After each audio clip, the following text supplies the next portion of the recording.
Hi there, friends. Welcome to this Monday morning after the second Sunday of Eastertide.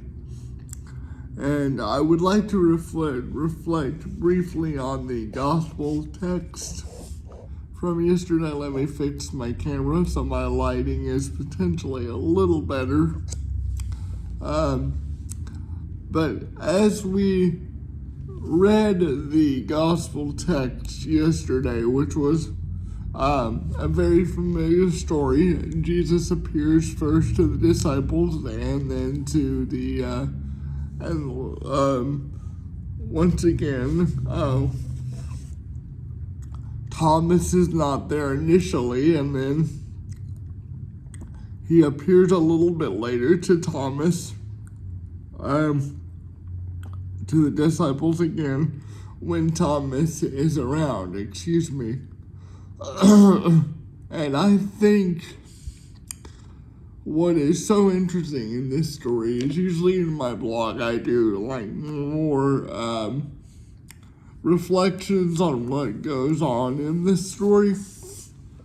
And this time I would like to talk about more what this scripture makes me think of. And my good friend and colleague at the Julian Way Mass, Schroeder, did a wonderful job of kind of exegeting this scripture during his sermon at Oak Lawn yesterday and talking about we always frame this as a story of doubting Thomas. And Matt did a fantastic job of helping us frame this as a story of intimate Thomas, and how intimacy is deeply involved in this story, in this account. But what I'd like to reflect on for a couple of minutes is, what does this story say about faith? Because near the end of this encounter, Jesus says, "Do you believe because you put your hands in my the holes in my hands, and you put your hand in my side? Blessed are those who do not see and yet believe." So I'd like to talk about, what does this say about faith? Because yesterday, while studying the scripture in Sunday school in preparation for our sermon, I heard that sentence as a rebuke, as a gentle rebuke and calling out by Jesus of Thomas. And I had never really read it as a rebuke before, and I don't really know why it hit me like that at that time. But in the hours since, I really have tried to see it as Jesus saying, both routes to faith are okay.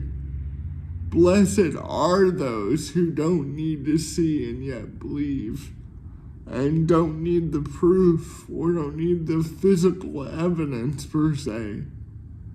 But yet, Jesus does not close the door on Thomas. He allows Thomas to place his hands inside of his side and to feel the holes in his hands.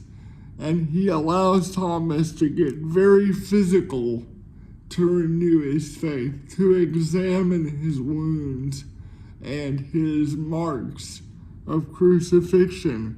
And that faith persists and continues. So it doesn't really matter to me, or I think ultimately to Christ, what kind of journey to faith we take, whether it's a more empirical, rational journey or a journey of complete trust without empirical proof. And I don't think trust is necessarily eliminated by rational empirical proof. In fact, I think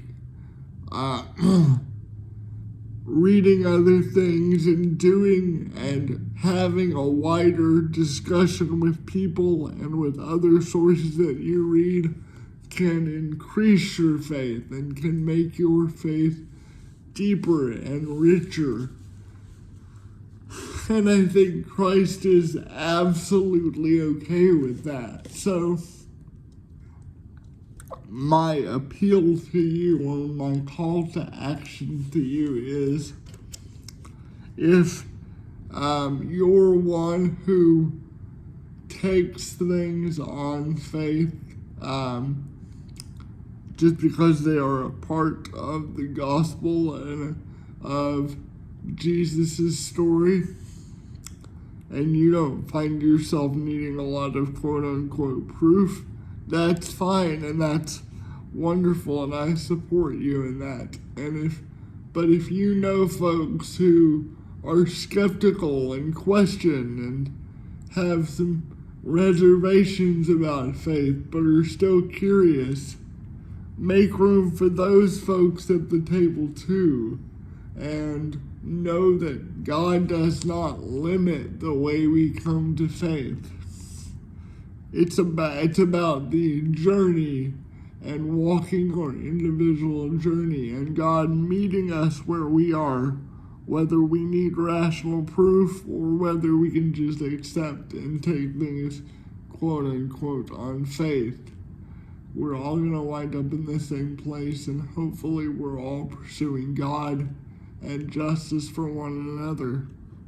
So be kind to everyone's individual story, and let everyone's individual story be their own, but yet feed the community and be a part of a larger narrative and a larger community narrative, and a community narrative that my story helps your faith and your story helps my faith.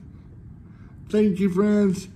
Hope you have a blessed rest of the Easter season, and we'll see you next time. Bye-bye.